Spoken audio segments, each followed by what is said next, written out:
আলমারি চাবি আছে, ঠিক আছে, কিন্তু তুমি আমার একটা স্বপ্নের অর্থ বলে যাও। তুমি আগে এখানে একটু এসে বসো।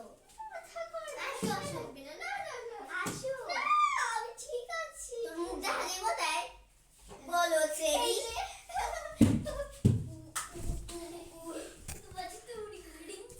এত ভালো শটটা মিস করে দিলি। সানিয়ার জন্য